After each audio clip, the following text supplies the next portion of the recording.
Y hable de focalización, mi querido Fausto Ortiz, bienvenido, buenos días. ¿Cómo estás, Pocho Marazoli? Gracias por la entrevista, saludos cordiales a la gente que escucha el programa.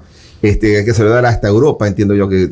Allá está, on vacation. Nos hemos tomado la radio mientras nuestro amigo está de vacaciones. On vacation, modo on vacation. Perfecto, entonces el tema de la focalización es un tema que lo arranca con mucha valentía el gobierno anterior del presidente Moreno. Logró bajar el tamaño del déficit en combustibles cuando sube el precio del diésel hasta 1.90 de forma gradual, y eso disminuyó la posibilidad de que el subsidio sea tan alto este año, a pesar de la subida de precios de la super, de la extra y de la el diésel. El subsidio este año superará los 4.000 millones de dólares, que es una cantidad enorme.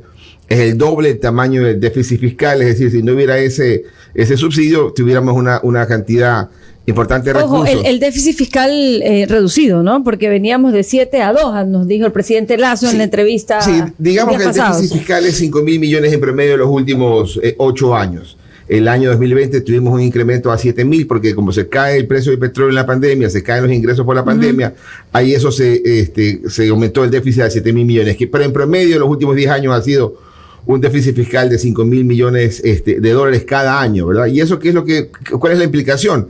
Que la deuda aumenta a 5.000 millones cada año, y por eso que la deuda en números redondos anda cercana a los 80.000. Pero yo quiero hacer una pregunta, te la pregunto a ti. Yo ya voy a los técnicos, ¿no? Tú eres un experto en la materia, has sido ministro de Finanzas y estás estudiando día a día las finanzas ecuatorianas y las finanzas mundiales. Entonces tú eres la persona o una de las personas indicadas para contestar esta pregunta, que la hago siempre, pero no termino de encontrar una respuesta que verdaderamente me satisfaga. ¿Cuál es el precio internacional? Porque aquí todo el mundo habla de que estamos por debajo del precio internacional. Entonces, claro, la gente mira cuánto está el galón de combustible en Estados Unidos. Ese es un precio internacional. En Perú, otro precio internacional. En Colombia, otro precio internacional. En Argentina, otro precio internacional. En Europa venden por litro, pero otro precio internacional. ¿Cuál es el bendito precio internacional? Sí, para determinar el subsidio de estos 4.000 millones que estamos hablando ahora, es contra el costo de la importación. En el caso nuestro, si tú vas a las cifras de Banco Central, al sector petrolero, y buscas cuánto cuesta la importación de combustibles, hay un valor. Y sacas lo que importaste en dólares contra los galones, llegas al precio de costo de importación. ¿Y cuál es ese costo de importación? Por ejemplo, en el caso del diésel debe andar arriba de 2.5, digamos. Y eso lo comparas contra el precio de venta local, y ese es el subsidio. No es tanto contra la gasolinera de la esquina, contra la gasolinera de Miami o la de Colombia o la de Perú. Es contra el costo de importación. Por eso es que cuando uno dice... O sea, que es el precio internacional de compra. A lo que compra. Claro, no es un precio internacional como decir lo que cotiza la bolsa, el Euribor más, yo voy a preguntarte a los criollos, un poco poniéndome en los zapatos de la gente o en los oídos de la gente que está escuchando en este momento. Ya, si en Miami, usemos como ejemplo esa ciudad, hoy el galón está en 2.90, en 2.90 o en 2.70, digamos, en 2.70 la más barata, la de 87 octavos, está en 2.70. Ya, evidentemente, por producirse en Estados Unidos, es más barato. O sea, a eso, porque ya 2.70 está con la ganancia del gasolinero, o sea que debe costar un poco menos. A eso agrégale la importación y punto. O a lo mejor se está perdiendo otro dinero por temas de mezclas o por temas también de intermediación que hace Petroecuador. O sea, yo no creo que el costo internacional nuestro es purito lo que nos cuesta, por ejemplo, en la refinería en donde se produce, más el costo de importación. O sea, hay otros gastos. Esos gastos se los puede reducir en algún momento. Sí, es que tú tienes 4 combustibles que importamos. Uno es gas, otro es diésel y otro es nafta. Son 3 combustibles que importamos.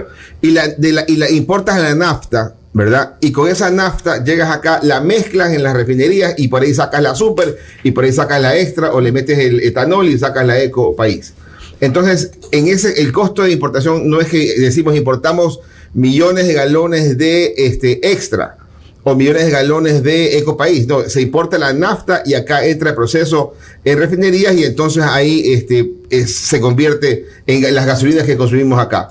Pero estamos comparando en la pérdida, decimos, ¿no? ¿Cuánto es lo que perdemos en la comercialización de combustible importado? Importamos a un costo, vendemos a otro precio y en esa transacción hay una pérdida. Y esa pérdida implica una situación de más de 4.000 millones para este año 2022. Y estamos dejando por fuera en ese cálculo, porque parece que han preferido no ser tan extensos en el tema, estamos dejando por fuera no solamente el combustible importado, sino que lo que significa el combustible que se produce localmente a partir de nuestro crudo también en las refinerías, que también se lo vende. Y ahí hay un costo de oportunidad.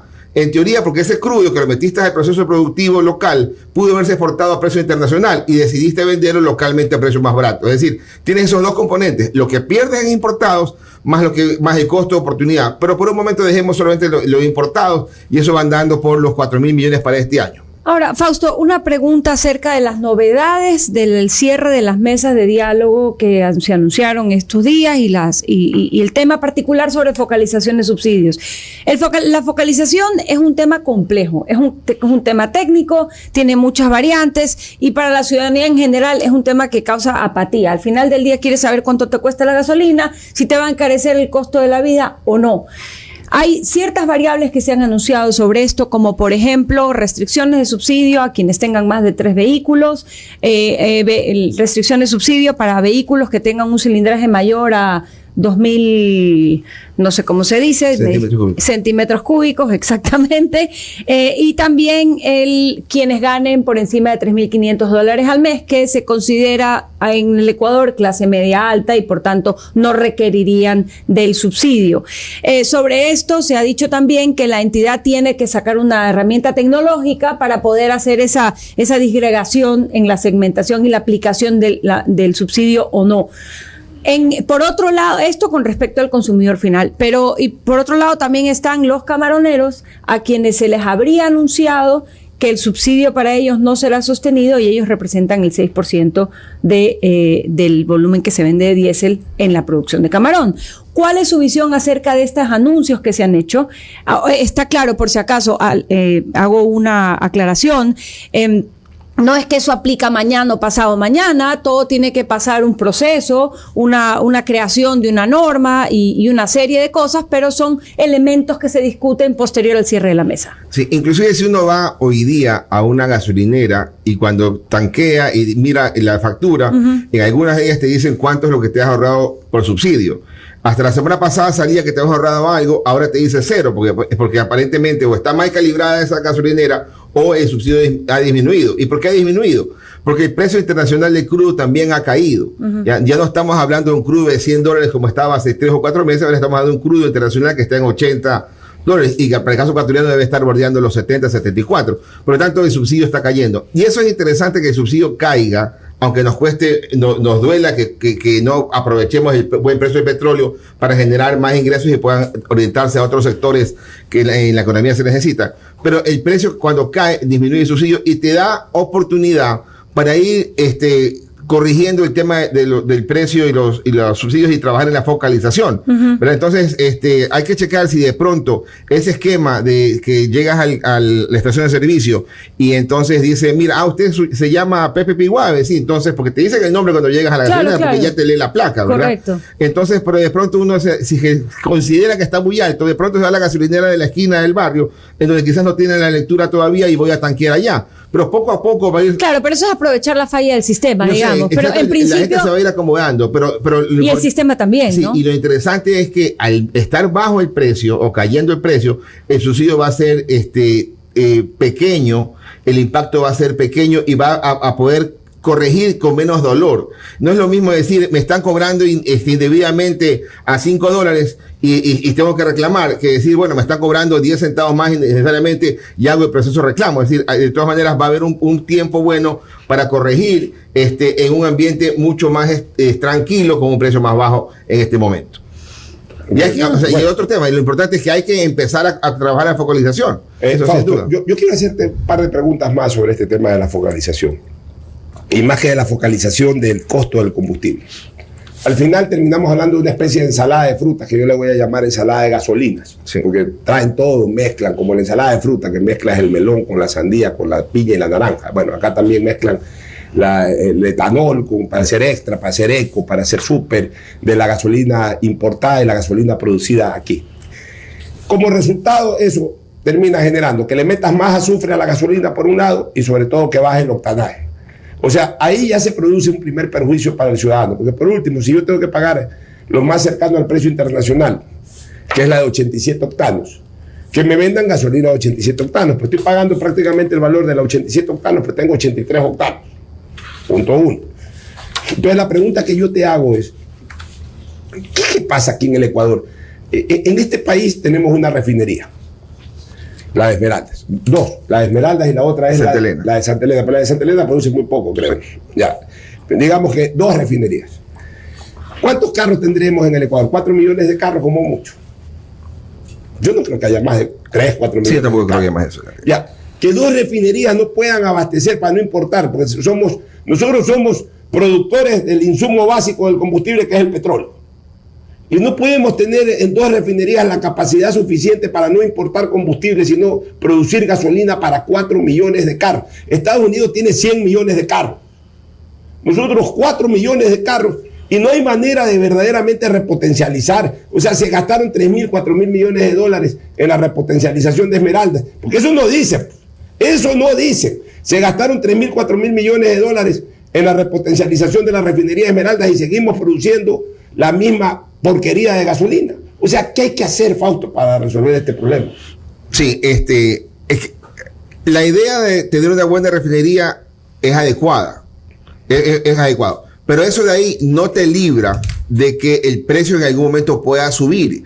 Porque si el producto, que es la base, el petróleo, no está en 70 como puede estar ahora para nosotros, o a 80 a nivel internacional, y está en 120 o 130, el hecho de que tú tengas refinería no te va a permitir que tengas una gasolina a precio subsidiado, porque quizás el subsidio va a ser menor, eso sí, pero el componente importante es el petróleo, ¿verdad? Pero lo producimos nosotros. Pero tiene un costo, y si no es, entonces la gente va a decir, no, que el costo es 20, ese es el costo, puede ser 20 o 30, pero hay lo que se llama en economía el costo de oportunidad, porque ese que cuesta 20 o 30 debería venderse a 70. Y entonces es cierto que es importante que decir hay que darle gasolina barata a la gente. Y ahí hay que tener dudas si que es verdad que si ese beneficio hay que dárselo. Hay que darle gasolina barata al que lo necesite, por supuesto, al de transporte público, por ahí hay sector que genera trabajo, por ahí hay sector productivo, pero no hay que darle indiscriminadamente el tema a todo el mundo. Entonces, hay que trabajar en la focalización, hay que trabajar en corregir el tema del precio. El escenario de precios altos, ¿verdad? De petróleo, es un escenario que en este momento se debe vincular a ciertos elementos puntuales, ¿no? Mañana hay algún problema como la guerra, entonces el precio va a subir. Ya no estamos en un escenario estable, siempre alto. Más bien el escenario es un escenario más bien controlado de petróleo a nivel 50-60, que los precios actuales nuestros son suficientes. Por lo tanto, la pelea en el subsidio de combustible es una pelea política más que económica en este momento, porque yo creo que vamos a estar ya con lo que tenemos bastante bien controlado, y el año 2023, en ausencia de una guerra nuclear, en ausencia de más conflictos complicados, el subsidio nuestro va seguramente a caer a 500 o a 1.000 millones de dólares, que es completamente manejable. Ya, y la otra inquietud que yo tengo, Fausto, y aquí sí un fuego de ideas o fuego cruzado de ideas o de debate entre macros y microeconomistas. Ustedes son básicamente macroeconomistas. Uno no es economista, pero uno piensa bajo el concepto de la microeconomía, o sea, desde el suelo, desde el piso. Yo siempre pongo en tela de duda de que verdaderamente nos subsidian el combustible. ¿Por qué? Por el costo de los aranceles en la importación de vehículos. Porque al final, Fausto, la gasolina ¿para qué sirve? Sirve para los carros, no para tomársela uno ni para otra cosa, sirve para los carros. Entonces, si tú tienes un carro, ese carro para hacerlo rodar necesita de combustible. Pues tú ese carro, por importarlo, hablemos de carros nuevos, por importar un carro, pagas prácticamente el doble en aranceles a lo que cuesta ese vehículo, punto uno. O sea, estás pagando por anticipado lo que entre comillas te están subsidiando de combustible. E incluso en el carro usado, el hecho de que el carro nuevo tenga un arancel alto y sea demasiado caro, hace también que la reventa, es decir, el carro usado, también sea más caro de lo normal. Entonces realmente el poseedor de un carro ha pagado por la adquisición de un vehículo y le ha pagado al Estado, le ha pagado un monto que tranquilamente puede compensar el subsidio de 3 o 4 años de tanqueada, Fausto. Por tanto, no es que realmente a uno le están regalando el combustible en este país, ni ahora, ni antes, ni nunca. Sí, en el micro el tema individual puede ser visto de esa manera, pero en el conjunto tú dices cuánto es lo que el país entra por aranceles de todos los productos que importamos. Un número, 1.200 millones, 1.300 millones. ¿Cuánto es el subsidio en un solo año? 4.000 millones en el combustible. Por lo tanto, la proporción es en contra del tema de los subsidios, ¿verdad? Claro, puede ser que el señor que trajo ese BMW o ese Mercedes y pagó muchísimo o un carro barato, pero que aquí es caro. Sí, pero digamos, el que pagó mucho más arancel y mucho más impuesto. Claro, cuando hace la comparación, él dijera, a mí, déjame el carro sin aranceles y déjame el carro sin impuestos y ponme la gasolina más cara y quizás a él le salga mejor ese negocio, digamos, ¿no? Pero en el conjunto, el subsidio es enorme, ¿verdad? Y hay que corregirlo. Sobre todo hay que corregir la distorsión. No está bien que ese subsidio llegue a quien no lo necesite. Esa es la principal situación. Hay que tratar de ver cómo corrigen un poco el tema de los subsidios para tratar de ubicar los precios lo más cercano a que no te genere una pérdida tan fuerte o sea, perder 4.000 millones en una economía que tiene un déficit fiscal de 2.000 y perder 30.000 millones quizás en 10 años. Y eso ha implicado que el país tenga déficit fiscal de 30.000 millones y que tenga que tomar deuda. O sea, al final del día estamos tomando deuda para pagar el subsidio de combustibles. Eso hay que corregir. No es tan fácil porque buena parte del subsidio, más de la mitad, cae en el tema que no se puede corregir, gas y diésel, ¿no? Hacia ahí quiero ir yo, aprovechando esta conversación. Se ha anunciado que estos ajustes con la focalización del subsidio representan 550 millones de dólares, un valor nada despreciable, ¿no? Más o menos, de acuerdo a variables de mercado y otras cosas. Sin embargo, y ya yendo a la economía nacional, vemos, por ejemplo, que las exportaciones de camarón, en el boletín Panorama Comercial de la Cámara de Comercio de Guayaquil, se anuncia que las exportaciones de camarón crecieron por encima del 60%. Las cifras de comercio exterior acumuladas a julio de este año. También se anuncia que la facturación, las ventas de Quito y Guayaquil han crecido un 15%.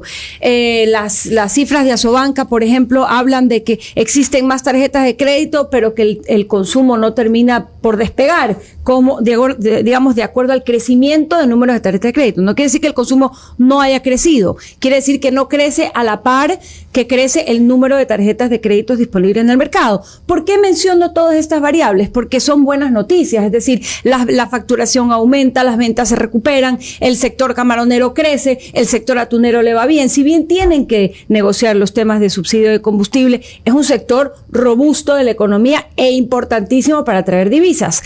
Ahora voy al tema de la deuda, el riesgo país. El riesgo país está inexplicablemente disparado por encima de 1.900 puntos. ¿Cuál es su lectura? Yo he hecho varias preguntas de este tema porque me parece casi un acertijo. Frente a estas variables macroeconómicas importantes, ¿por qué tenemos un riesgo país tan disparado, Fausto? Sí, en exportaciones, por ejemplo, vamos en su primera parte, ¿no? Camarón este año llegará a 7.000 millones. Sí. Que el año pasado fue 5.300, un buen incremento. Banano, que en el año 2019 eran 3.800 millones y era 10 veces la minería. En este año va a caer quizás en 3.200 millones. 7%, sí. Quizás en 3.200 millones. Y la minería va a llegar casi a 3.000. Es decir, lo que antes era 10-1, hoy es prácticamente 1-1. Afortunadamente sale este nuevo sector de generación de divisas importante para tratar de compensar esa gran caída y que pueda también de alguna manera generar divisas en exportación para también que la economía pueda acomodarse a lo que se requiere de importación. Los otros temas de las ventas, por ejemplo, ¿no? Si usted chequea las ventas, sí, hay un incremento en ventas importante de enero a agosto, de enero a septiembre frente a lo que eran años anteriores. Pero hay que chequear también cuánta parte de esa venta es una venta rezagada, era una venta que quizás yo quería comprarme el Engie Motor que dice Pocho en el año 2020 y no pude porque la crisis, quizás no lo compré en el 2021, pero ya en el 2022 seguramente mucha gente ya ha comprado su Engie Motor y entonces de esa manera las ventas se ven influenciadas porque hay algo de rezago. Lo mismo que quise comprarme el rebote propio de la crisis, digamos. Claro. Cuando vienes de crisis siempre hay un rebote, claro. Sí, pero también se dice que el efecto del rebote se va desacelerando. Sí, pero en el caso de importación, cuando usted mira qué es lo que está pasando, las importaciones este año tienen un buen comportamiento. Si uno mira los impuestos del IVA, el IVA local está como igual al año pasado, que es bueno, ¿verdad? Lo que se comercia localmente. Y el IVA de importación, ese sí está más alto, ¿verdad? Porque, ¿qué quiere decir? Que estamos consumiendo productos en la economía casi igual que el año pasado, lo cual es interesante, pero en importaciones sí estamos comprando más que el año pasado, porque ahí buena parte dice la gente, ya salimos de la crisis y ahora sí van a comprarme este refrigerador, este televisor, estos productos que vamos a importar, y aparte como hay plata de exportación puedo importar. Y entonces la economía se está acomodando muy lentamente para el gusto de cualquiera, sí. Porque uno dice, oye, en Perú cayó 10% y ahora el año que después de la pandemia creció 13%. Y si comparamos el riesgo país de Perú, que tiene unos problemas políticos inmensos, que tiene un problema económico producto del problema político, el riesgo país es bajísimo comparado con el nuestro. Porque cuando le preguntas al inversionista que tiene papeles en Perú, dices, oye, ¿tú tienes miedo de que no te vayan a pagar tus deudas? No, porque Perú siempre ha pagado, digamos, ¿no? En el caso ecuatoriano, la pregunta es, ¿y por qué está el riesgo país alto? Porque no sé, con tanto problema político y local, si el gobierno siguiente que le toca empezar a pagar desde el 2025 la deuda externa que vence en el 2030, no sé si ese gobierno me vaya a querer pagar, porque ese país que se llama Ecuador casi nunca ha pagado deuda en 180 años de vida. Es decir, que el riesgo país no reflejaría una desconfianza del sistema internacional al gobierno del presidente Lasso, sino a la continuidad de las políticas que se adoptan. Es perfectamente bien leído lo suyo, ¿verdad? Si usted chequea, el primer año del presidente Lasso, el riesgo país en promedio estuvo en 800 puntos. Elevado, pero en ese fue el promedio. Viene el inicio de las marchas, en junio 13 por ahí, y entonces el riesgo país arranca en 900 puntos. Se acaba el último día de las marchas, en junio 30, y el riesgo país subió a 1200. Es decir, por las marchas, por la gente en las calles, en Quito, el riesgo país subió 300 puntos. Arranca las mesas de diálogo y el riesgo país se va de 1.200 a 1.600. Es decir, más causó incertidumbre la misma mesa de diálogo por no saber cómo iba a terminar la focalización, por no saber cómo iba a terminar la minería, por no saber cómo iba a terminar los otros acuerdos que de 10 puntos se hicieron 250. Entonces, esa incertidumbre levantó el riesgo país. Y ahora se le suma el contexto internacional, que la inflación en Estados Unidos, que la inflación europea, que la caída en el ritmo de crecimiento de Europa, de nuestros socios comerciales, eso también hace que el riesgo país sube de 1.600 puntos a casi 2.000 puntos.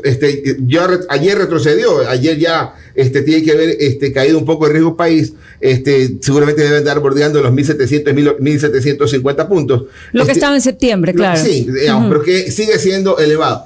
Y el mensaje que te da es, no me mires para acá si quieres deuda, porque yo no te puedo comprar, porque yo estoy negociando a niveles del 20-22%. La ventaja nuestra como país, en la parte financiera, al menos el ministro de Finanzas, es que solo necesita para el 2023 quizás unos 2.000 millones de deuda. Y para pagar capital de vencimientos, o quizás otros 4.000. Es decir, no necesita ir al mercado de bonos para comprar. Pero lo que está bien para el ministro de Finanzas, no está bien para las empresas locales.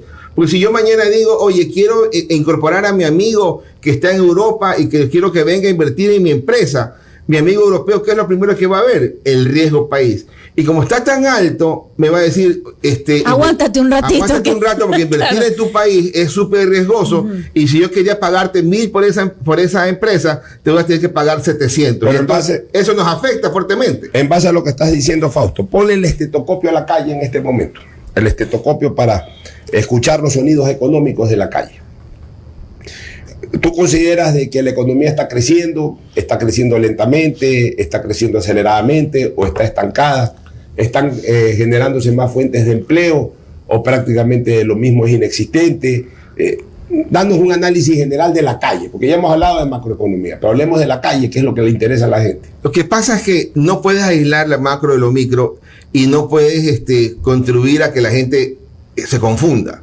Claro. Cuando uno dice, hay un indicador que es el Producto Interno Bruto. Ese indicador que mide las ventas menos los costos en el país, cada contribución de cada industria en la economía. Eso se llama el Producto Interno Bruto, la suma de los valores agregados por industria. Entonces, y eso se mide sin inflación, por eso se dice en términos reales. Y el Producto Interno Bruto real, que vamos a terminar en el año 2022, está igual al nivel de Producto Interno Bruto que debimos haber terminado en 2016 si no hubiera existido el terremoto. Es decir, está un poquito más alto del 2015, para ponerlo así. Entonces, ¿qué quiere decir? Que estamos 7 años rezagados. Esa es la situación de la economía. Y si estás produciendo hoy día lo que debiste producir en el 2015 y un poquito más adelante, hay un rezago enorme. Entonces, si tienes un rezago enorme, por eso no hay empleo adecuado, por eso hay otros problemas en la economía, porque estamos muy rezagados. Es cierto que la pandemia nos pegó. Cayó 8% casi en el 2020, rebotamos 4 puntos en el 2021, este año quizás 2,5%, todavía no recuperamos la pandemia. Pero antes de la pandemia ya nosotros tenemos nuestra propia crisis, porque en el 2019 nuestra economía creció 0%. O sea, antes de la pandemia ya estamos mal, déficit fiscal y economía creciendo 0%. Y entonces estamos hoy día tratando de salir de esta situación, pero no es tan sencillo, porque cuando ya salgamos, no salimos a un momento boyante. Salimos a una situación como antes de la pandemia, con un crecimiento lento, pequeño, pero adicionalmente le agregamos la parte complicada, que el mundo también está en crisis y que, por ejemplo, Europa para el 2023 lo tenían proyectado que iba a crecer 1.2% y ahora dicen, mira, pareciera que va a crecer solo 0.5%. Es decir, el mundo también se está complicando. Y eso de ahí, ¿qué cosa uno dice? ¿Y qué tenemos como positivo? Al menos, ¿verdad? Como positivo es que no vamos a tener los sufrimientos de los vecinos colombianos a peruanos, que cada vez que se levantan asustados miran el periódico y dicen, oye, el tipo de cambio se nos ha subido. El tipo de cambio que estaba en 2.700 en Colombia hace algún tiempo, no habíamos visto que ahora está en 3.500 y está en $4.000. 4.000 pesos por dólar, sí. Ese tipo de sufrimiento no lo vamos a tener, porque al estar dolarizados nos da la tranquilidad de poder seguir viendo a largo plazo. ¿Cuál es nuestra dificultad? Es que si de pronto, si la crisis se complica, esa tienda que antes para abrir necesitaba 5 personas, mañana resulta que para abrir necesito 4 personas. Y no puedo programar, porque son muy duras las temas laboral, decir, oiga, y usted, trabaje un poquito menos de tiempo, véngase a trabajar solamente en las noches. Ya, esa parte es la que... Ahora, perdón un segundo, pero cuando el Pocho dice la calle y hablamos de lo macro, también, por ejemplo, podemos comentar la noticia de que 2 grandes cadenas de ropa internacional como H&M y Old Navy abren tiendas en el Ecuador en octubre y en noviembre. Es decir, ¿qué están viendo ellos? Que nosotros de repente estamos un poco miopes o quizás estamos viendo el vaso medio vacío en vez de medio lleno. No. Sí, vienen a nichos, ¿verdad? Sí, claro, por supuesto. Pero igual es mercado, ¿no? Vienen a nichos específicos, sí, ¿verdad? En un entorno en donde quizás los aranceles están cayendo y quizás traer esos productos y ya no tiene el mismo incremento arancelario que tenían en el pasado y pueden vender de alguna forma más competitivamente. Pero estás llegando a una economía en donde salía estos días la información de algo que fue dicho por el ministro Simón Cueva antes de ser ministro de Finanzas, es decir, hace un poco más de 1 año y medio. Una declaración bastante desafortunada. Simón Cueva decía, en este país la mitad de la población gana menos de $500. Así lo digo, y la mitad correcto. de la población gana más de 500 y los que ganan más de 500 formamos parte de la parte más rica del país. Entonces, lo desafortunado fue señalar que gana más de 500 está en la parte que gana rica. 600 es millonario. Claro, entonces esa parte es un tema. Oye, pero es una realidad. O sea, hay la mitad en la población, si uno dice 17 millones y para en la mitad en la línea, dice de aquí para la izquierda gana menos de 547. O no gana. Claro, menos, ¿verdad? Entonces o no ganan nada también. Hay gente que no gana nada. Y claro, pero se ubican a la izquierda en la cola, o sea, de 0 hasta 547. Claro. El promedio es $950, ¿verdad? Y hay un segmento que sí, que está bien. Entonces, las tiendas vienen, dependiendo de dónde va. Pero Fausto, el gobierno ha dicho una cosa, y es lo que está desarrollando, y es lo que ha anunciado el presidente de la República en entrevistas con Rafael Cuesta, con Carlos Vera, y cuánta entrevista da. Está arreglando las arcas del país. Está disminuyendo considerablemente el déficit fiscal, por un lado, está renegociando deuda que hace que baje el peso del servicio de la deuda, de la carga del servicio de la deuda por otro. Es decir, está tratando de tener más plata en caja. En buen romance es lo que ha señalado el presidente de la República. ¿Eso qué ha generado? Eso ha generado el sacrificio de que en los 2 primeros años, o el año y medio más o menos en que tiene en ejercicio del poder, haya disminuido o no se haya desarrollado, mejor dicho, de una manera muy visible la obra pública. Se ha hecho obra, pero no quizás como la gente esperaba y como el propio gobierno pudiera estar esperando. Pero también, con más dinero en arcas, es probable de que en los próximos 2 años y medio comience a crecer considerablemente la obra pública. Y la obra pública, tú y yo lo sabemos y la gente lo sabe, es un activador importante de la economía. Podemos esperar eso, podemos confiar en eso para una reactivación de la economía en el momento que el gobierno ya considere que tiene los presupuestos necesarios para desatar la obra pública en el Ecuador. La respuesta es no. ¿Por qué? Porque el hecho que refieres la deuda, ¿verdad? En el caso de la deuda china, que en vez de pagar 1.400 millones de dólares que toca pagar el otro año, paguemos solamente 400. Y entonces tengamos un alivio de no ir a buscar 1.000 millones de nueva deuda. Entonces lo que estamos haciendo es buscar, y es bueno, la negociación con China es una buena renegociación del gobierno. Lo que ha permitido es el alivio, no tener que ir a buscar 1.000 millones adicionales en este momento que está complicado conseguirlos para meterlos a la economía, para poder pagarle la deuda al exterior. ¿Ya? Entonces, si tienes déficit fiscal, no tienes saldo de caja, ¿verdad? Porque tienes un hueco fiscal. O sea, ese déficit fiscal quiere decir que ganas, la gente que gana $1.000 gasta 1.500, tienes un déficit y gastas, en ese ejemplo, $500 más que lo que ganas. Por lo tanto, esos 500 tienes que ir a buscar deuda para poder parar la olla y pagar todas las cosas.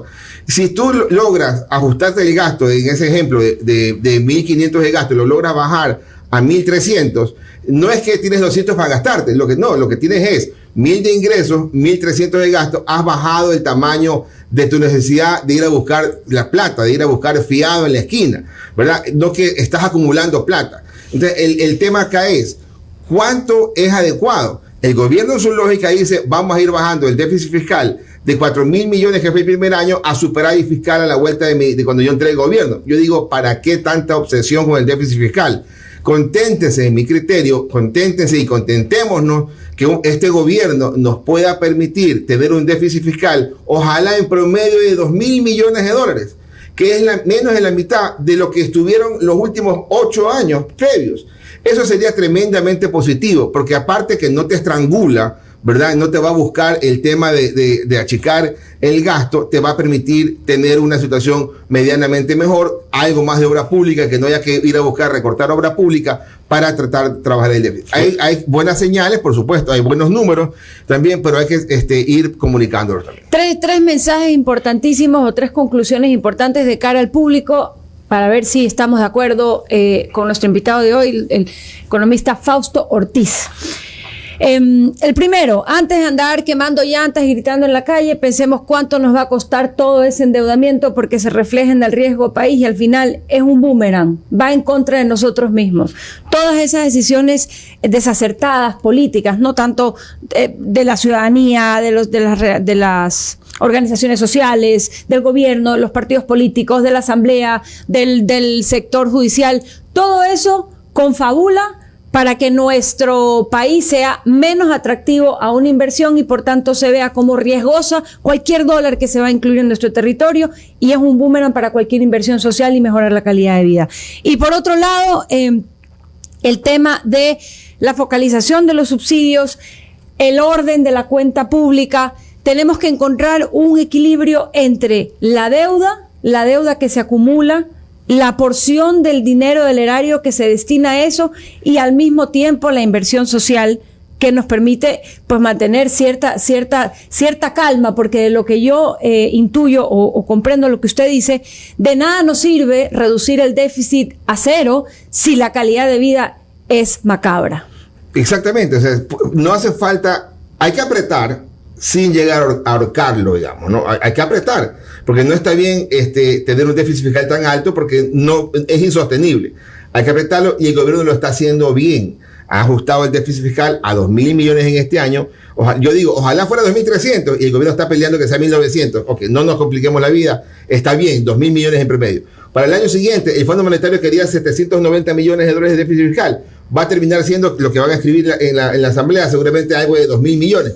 Está bien, es decir, al final el mensaje en la práctica está ocurriendo de una mejor forma de lo que está presupuestado en el plan cuatrianual. Porque el plan cuatrianual te dice que de aquí, cuando el gobierno salga, va a dejarlo en superávit fiscal, lo cual es, como mensaje, te voy a seguir apretando. Y si o apretas por el lado del gasto o aprieta por el lado de los ingresos, impuestos. Y si aprieta mucho, la gente salta.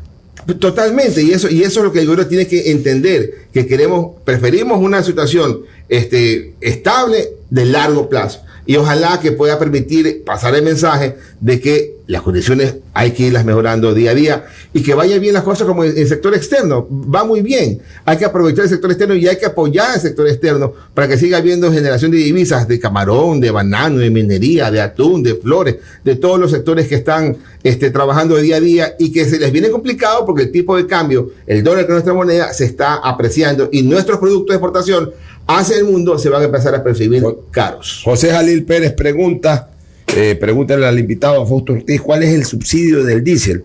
Porque a criterio de Jalil Pérez señala que la ECO con un precio del petróleo promedio tendría actualmente un precio normal.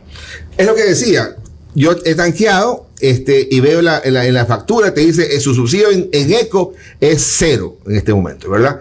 El diésel es distinto, el diésel, primero, ¿cuánto consume el diésel? 1.400 millones de galones de diésel se consumen al año.